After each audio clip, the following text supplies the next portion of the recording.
ناصر تەلەفۆنێکت لە ماتیە.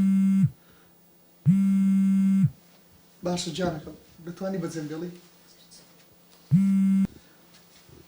ئەلو ئەلو باش کاکە باشی مامۆستا جان برایەکەم ئەتوو بووی دوونێشێ تەلەفۆن لۆکردم گوناحشی زۆرت کردێ و داخوا خوددا لێت خۆش دەبی یاننا زۆرم هەوڵدا تێتگەینم بەس دەست بە گریانێک کرد و تەلەفۆنەکەت قەپات کرد. مامۆستا جان لە پاش تەلەفۆنەکەی تو چوومەوە ماڵێ خۆم جوان شوشت دەستنێژێکی جوانم هەڵگرت دەستم کرد بە شەو نوێژ پارامەوە لە خودای گەورە لێو خۆشبی مامۆستا ئەمە گوناحم گەلە گەلەک زۆرە دەچوومە هەر لایەکی دەچوومە هەر کەسێکی دەیگوت گوناحت زۆرە خوددا بە ئاسانی لێت خۆش نابی مامۆستا لێش هانام لە تو هیناخوایە گوتم مامۆستا بزانم یارمەتێکم نادا ناکڕم نا ئەی ئەو قسانە دەکە ڕاست نییە خوددا ئەرحەمە ڕاحمینە لە هەموو عەبدەکانی خۆی خۆش دەبی هەرچی گوناحەتیان کردیە بە مەرجەک بێت و تۆبەی بکەن بەڵام کوڕم ئەگەر گوناحەکی گەلە گەورەت کردیە وەکو قەتل یان پارەی خەڵکیت خواردیە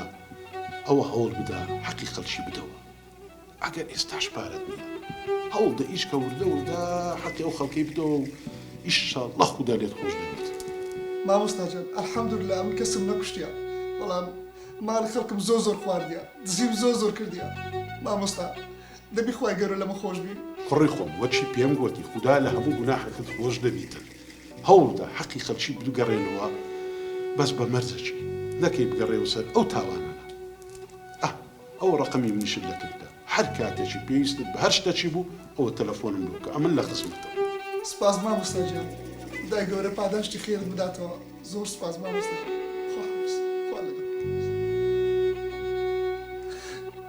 خوددایە لۆ خاتری گەورەی خۆت خوددایە لێم خۆش بە خوددایە بێزم لە خۆت نەفتەوە خوددایە گوناحبارم خوددایە خوایە جان ئەرحەمە ڕاحیمینی خوددایە بەسەیت بم بێتەوە خوددایە تۆبە.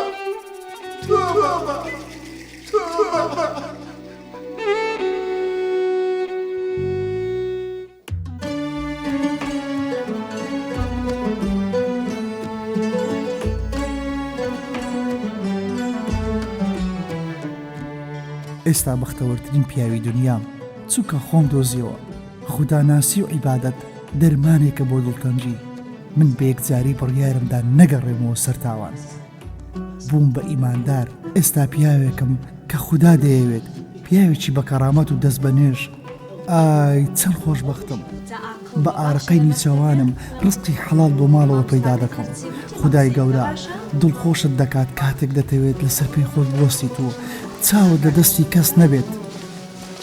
هێوری کوڕمم ناردووە بۆ قوتابخانە زۆر دڵخۆش بوو کە من لەگەڵی باش بوو چەند مانگ جارێک پارەم کۆ دەکردەوە لەگەڵ مامۆستا خەتاب دەچوونە لای ئەو کەسانەی کە پێشتر دزیم لێ کردبوو یان فێڵم لێ کردبوون کە دەیانزانی دزەکە من بوون ئێستا تۆ بەم کردووە شۆک دەبوون زۆربەیان گەردەنیان ئازاد دەکردم.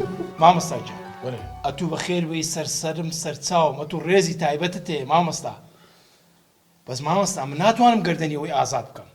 سەلامت لەبەرچە مامۆستا ئەوە منداڵەکەی پارەی لێ دزیم دوایش لە پێشم کوشتی. مامە جان وەڵا منداڵەکەم نەکوشتیە ئەوەی کردمان هەمووی نواندم بوو تێگەیشتی تخوا بم بۆرە تخوا یعنی نەتکوشت نەمکوشتێ منداڵەکەی ئەوە تا ئامانەتەکەشت تخوا لێمی وەگرەوە.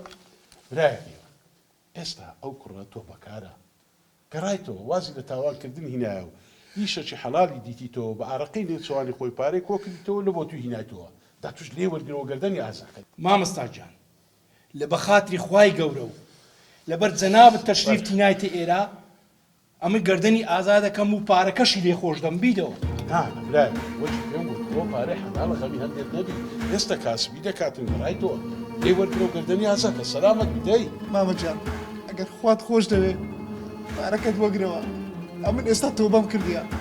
ڕاستە لێ وەرگرە مامۆستا جان لەبەر خاتری خوای گەورە گەردەنم ئازا کرد و تاو پارەکەشی لێ وەردەگرن. هەستە پاداشتی خێرت بداتەوە گەردەنی یەکتری ئازاکەن زۆر شکرای زۆر شکر. هاتشي مامەستە خوا خێری توش بنووسێت. سەر حەدووسا کوڕەکانی خۆم با بکە